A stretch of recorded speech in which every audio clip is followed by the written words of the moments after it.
Welcome to Scorched Earth. This is going to be a general reading for the month of March for the sign of Libra, Sun, Moon and Ascendant. If you don't know what your Moon or Ascendant signs are, have a look in the description box below. There's a link down there that will help you get your free birth chart.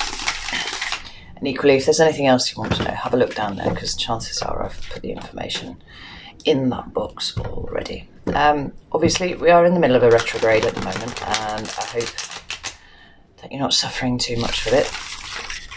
I am being utterly battered by it. I was actually more afraid of the retrograde in Scorpio, but quite a lot of Scorpio in my chart, so it was fine.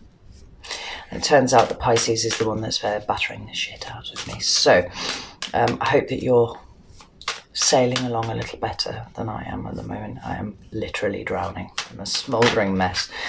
Anyway, with all of that out of the way, let's get some cards for you, Libra, and see what's going on. I'm going to have 3 cards for Libra, please, for the month of March.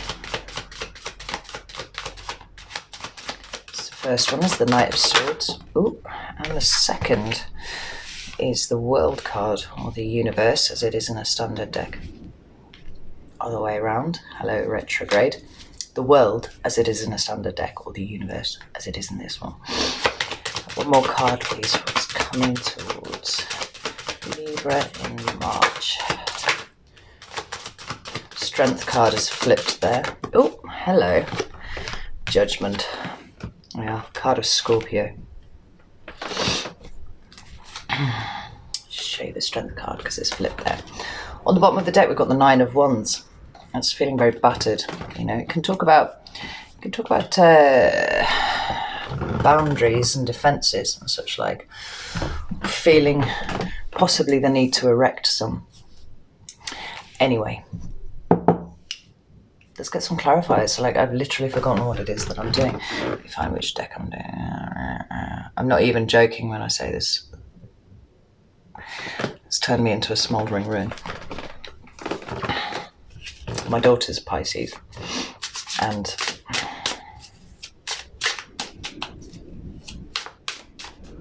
so you'd think I'd find it a little easier, but I really don't. Right, why is the Knight of Swords here, please, for Gemini? Hello. I wanted to come out. Oh, we've got the Magician, or the Mage, as it is in this deck. One more for Gemini, please.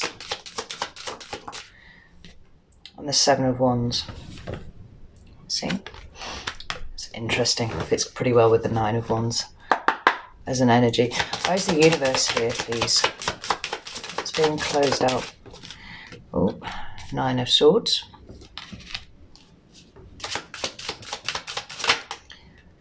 Six of Swords has just flipped. I might take it. It didn't jump, but the 5 of Swords did. This is quite an air-heavy reading here, Libra.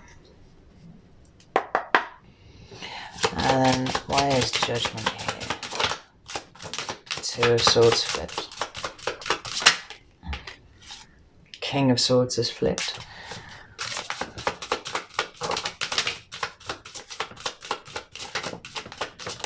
Oh, Howie, we're not having this. Someone's fallen out down there as well. Right. One more card, and then we'll get stuck in. 2 more cards even. Why is the Judgment card here? 2 came out that time. Let's have a look.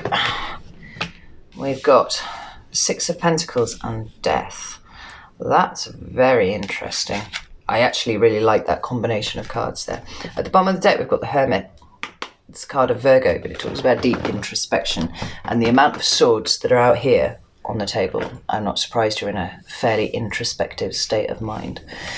But we flip from introspection to exospection. Is that even a word? I don't think. With the Knight of Swords. Right. Knight of Swords is air energy. Strictly for me, it's the card of Gemini, but it's your knight. And it talks about, because it's swords, communication and words and the way that we express ourselves. Because it's a knight, I feel like it's how you express yourselves to other people. Right? And there's a certain rapidity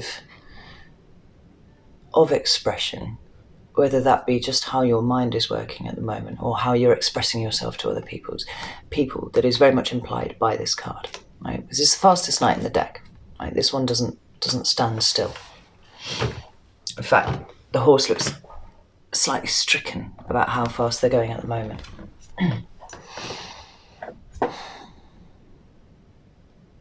And for some reason, I feel like there has been a picking up of pace, because this is in the kind of recent past, touching on the present, right, for the month of March.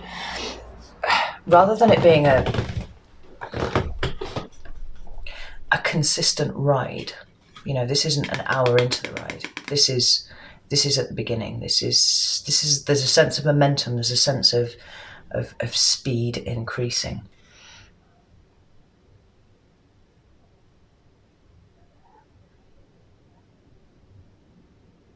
And this could be something to do with your work. It could be something to do with a project that you've undertaken. The knight's cloak is flying up in the air with the speed that they're going along. The horse's mane is ruffling back, and they're very focused. It's a very focused movement. And it's interesting because it's clarified by the mage, or the magician, as it is in a standard deck. And the magician is card number 1 of the major arcana. For me, it's the card of Gemini, so it's a fellow air sign. And it complements your energy quite well. But rather than the sense of equivocation that I feel that usually defines the sign of Libra, this is a very strong moving forward. This is a manifesting, because this is what the magician does, manifesting into the 3D something that you have created. And I've got a vague recollection, I never really remember what I've said in a reading after I've said it, but I have a vague recollection that there has been a project or something that Libra has been working on, and there's rather than I feel it moving at a consistent, very fast speed, I'm really getting a sense of momentum building, picking up, right? And you're manifesting this. Right? This is one of the most powerful cards in the deck as far as I'm concerned, because it's this magician figure he knows exactly the right ratios of the elements to, combine with the right intent to create in the 3D, a thing that up until that point he'd only really conceived in his mind. But it's clarified by the 7 of Wands. Now, the 7 of Wands is a card of... It's a card of feeling defensive sometimes. And it's a card of feeling protective sometimes. Sometimes it can indicate a willingness to fight for something. But this feels more like you taking a position and standing with it, perhaps with the expectation of incoming criticism or attack, without it necessarily being there. Because generally, and certainly in the Llewellyn deck that I use, very often, this chap he's planted and he's got one staff in his hand, but he's being attacked by invisible assailants. You can see the wands, but you cannot see who is wielding them. And he's in a position of in an elevated position. Usually he's being attacked from below, and he's there and he's ready. And obviously, it's kind of can just see the wands. But this depiction is really interesting because the wands are kind of stacked up behind her. She does have that one wand, but she doesn't look like she's in any imminent danger of attack. She doesn't look like she's in imminent danger of having to fight. But there's a readiness implied here. It's like you've got the one wand that you're going to thwack someone with if they come too close. But at the moment, they're not even cresting the horizon. Right? But if you drop one of your wands, you've got a whole, cache of wands behind you. You can just pick them up and throw them around at people.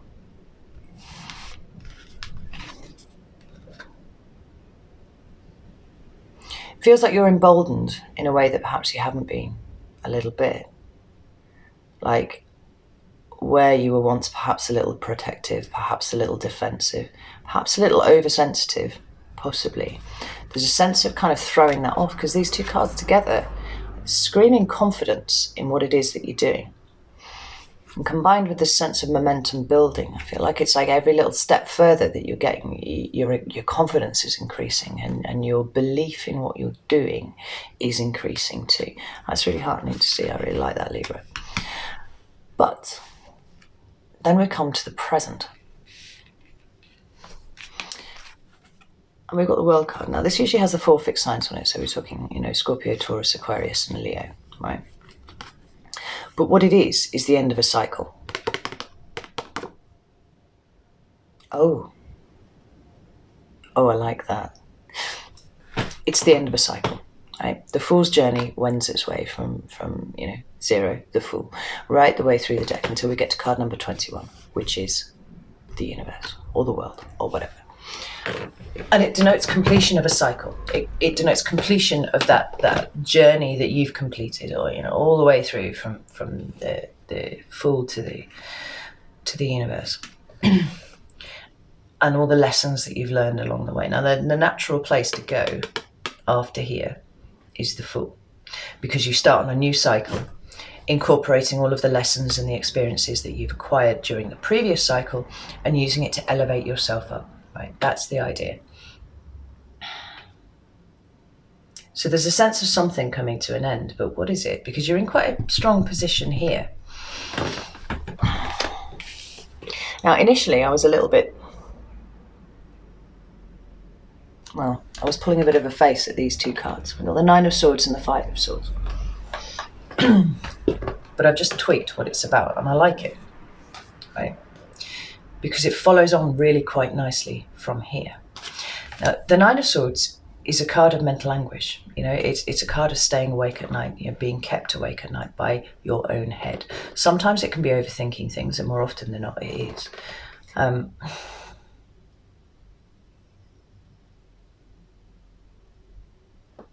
But it can talk about depression, and it can talk about grief, and it can talk about all of those things, all of those sharp swords that stab your brain in your quiet times, when you're sat still. Usually,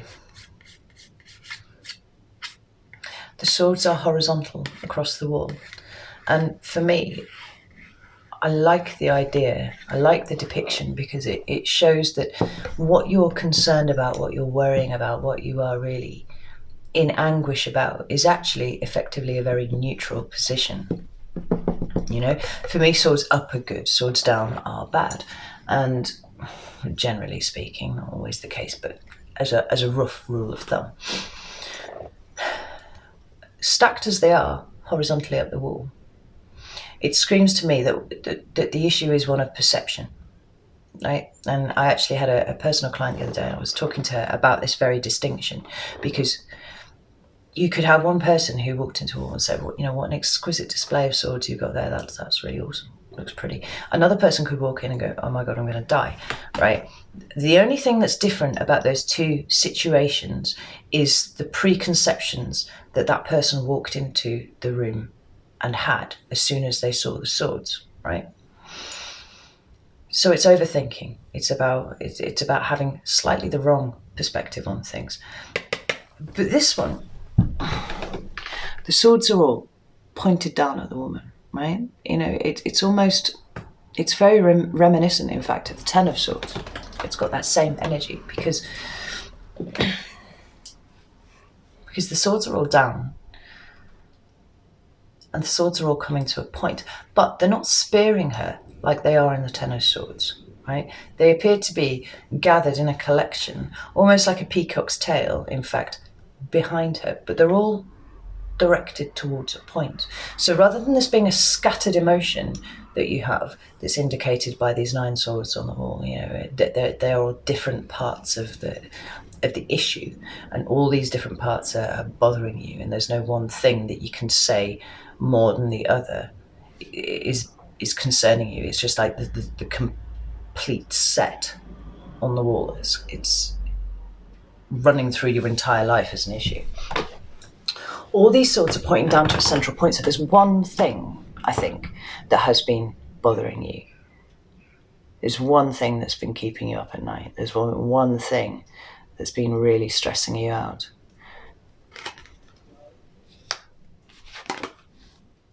And then we have the Five of Swords. Now, it's more swords energy. And I don't, you're an air sign. I'm not surprised to see that many swords in here. But these swords feel uncomfortable to me. And this is maybe why you've been in this hermit mode. Yeah, so we've got the hermit at the bottom of the deck, but directly underneath that we've got the Ten of Wands. Perhaps a small part of you has been considering just throwing in the towel on what it is that you're doing. But you don't want to, because you're actually starting to get somewhere and you've invested quite a lot of yourself in here, as it is. The Five of Swords talks about change. Right? It talks about uncomfortable change more often than not. A real sense of kind of shifting sands that is difficult to know exactly where you are within, because it's swords, it's up here. Or potentially it's how you express yourself with other people. It's how you express yourself to yourself internally, but it's also about how you express yourself externally to other people. And sometimes I get a feel of, this being some sort of verbal conflict with someone who will say anything to win. Right? Sometimes I get that sense.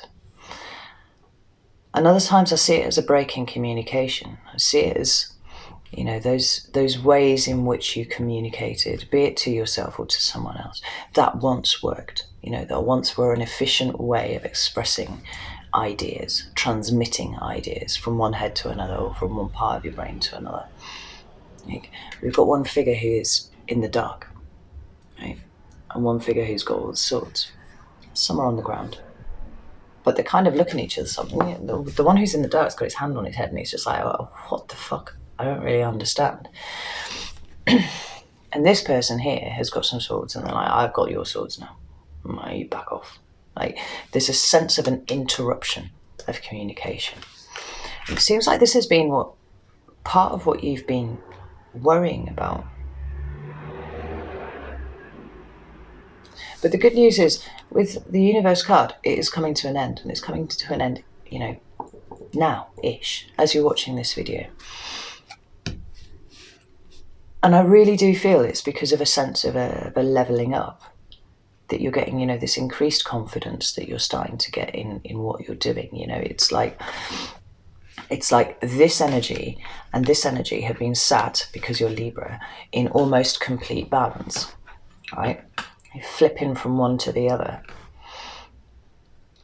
But at no point was one of them kind of outweighing the other. But it was that this stuff was kind of taking a shine off this stuff. Yeah? And you didn't want to believe in this quite so much, which is a defense mechanism. You don't want to put entirely all of yourself into it, because if it goes wrong, what would you do then? You're thoroughly stuck in that. So these two positions have been fighting each other. But it's coming to an end. And probably because you're starting to appreciate what it is that you're actually achieving now. And what you've got coming towards you, the cards that I said I really liked, in the month of March, is Judgment. Now that's a card of Scorpio in the Major Arcana, and there are lots of different ways to read this. We're in a retrograde, so I would be remiss if I didn't draw attention to the fact that the Judgment card sometimes can talk about, resurrecting situations that you thought were dead. People coming back into your life that you thought you'd, dealt with and moved on from. Situations also, emotional responses, all of that kind of thing. All of those things can be indicated by the Judgment card, because it's a literal resurrection back to life. But it's also a step backwards from the world. Right? Remember how I said the logical place to go after the World card was the Fool. Here there's a kind of a sense of stepping back.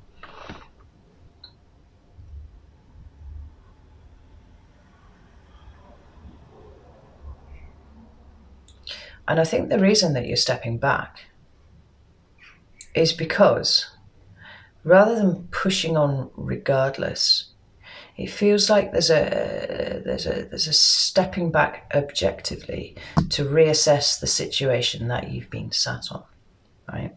That you've been involved with, that you've been creating, all of that kind of thing. To appreciate now, actually, how far you have come, how well you have done, what you've achieved in possibly quite a short amount of time, but a sense that what you have put your heart and your soul into is actually doing better than you thought. I think you've been very close to it and almost a little too close to it. And you haven't taken the time to stop as if dead. Just stop dead. Pull back and go, look at what I've built here.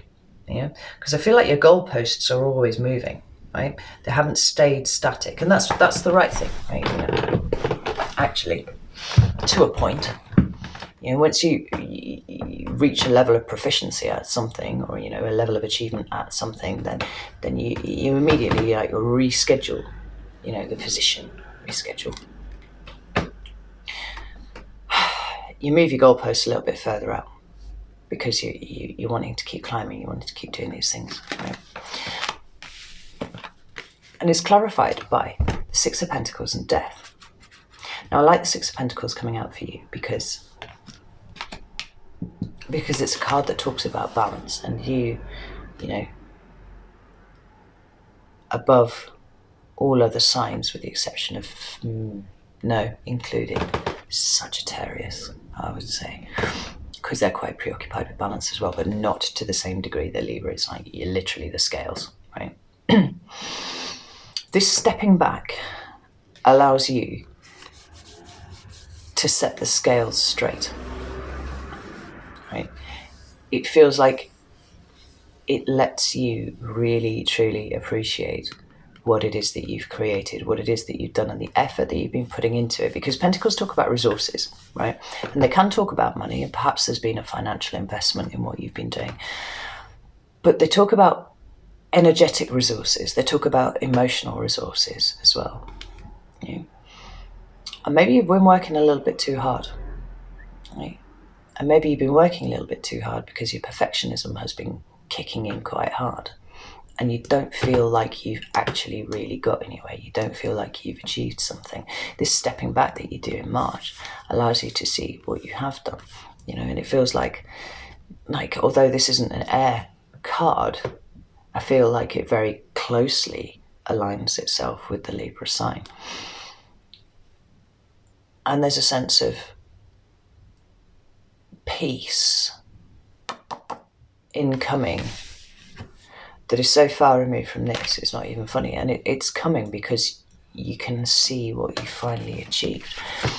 And then we've got Death, which is another card of Scorpio, right? Both of these are Scorpio cards. And Scorpio is in charge of, you know, sex and death and creation and destruction. But it's in charge of transformation, right? From one state to another.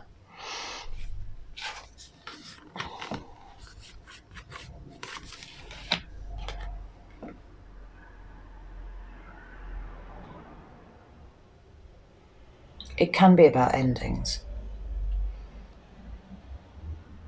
But I feel like inherent in an ending is the sense of a beginning as well, right? Death clears out space to let the new things come in. And I think what it's saying is, because I do feel like this is a very conscious stepping back and assessment here, taking a sit rep of your situation. This death energy is removing some things from your current energetic sphere that are holding you back, right? You're getting rebalanced in your head, letting go of some things, but in the process, making space for new things to come in, but also transforming. And I think what's transforming is the shedding of this energy right here. And it's going to allow you to level up. You know, Scorpio is possibly, I think, arguably, it's like it's a constant competition, I think, between Leo and Scorpio. The strongest sign in the deck. I think Scorpio probably pips it, to be honest.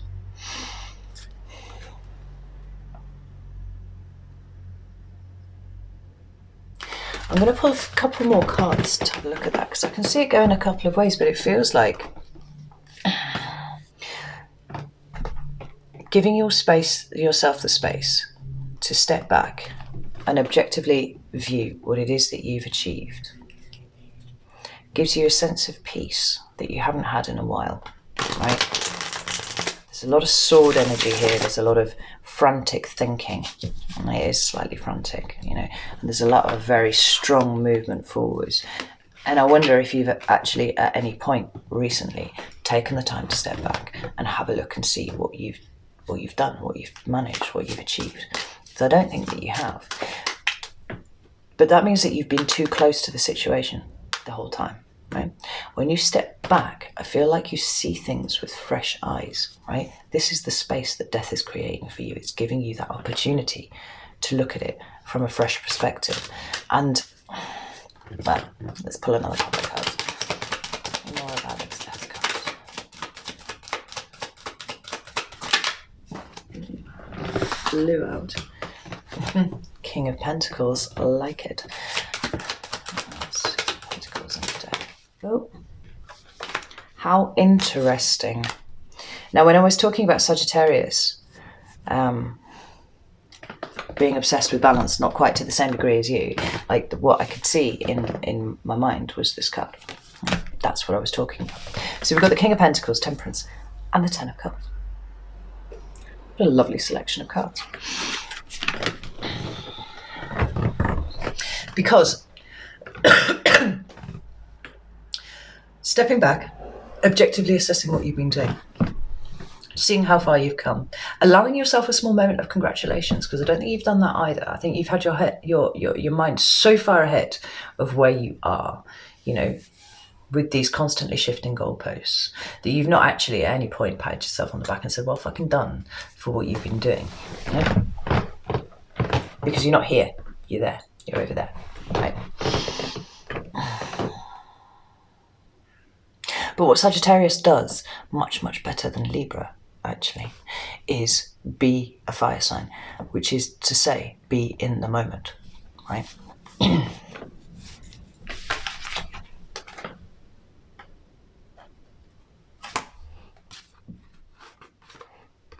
King of Pentacles. This is coming to the top of your game. This is improving your output, whatever it is that you're working on, to a really strong level. Now, it could be that there's an earth sign who's important to this, and that would be Capricorn or Taurus or Virgo. But I feel like it's an energy, right? And I feel like it's come out here. I asked for clarification on these two cards here. It's come out here because when you step back and you look at what you've achieved, you realise that actually you've achieved an awful lot, you know, right there.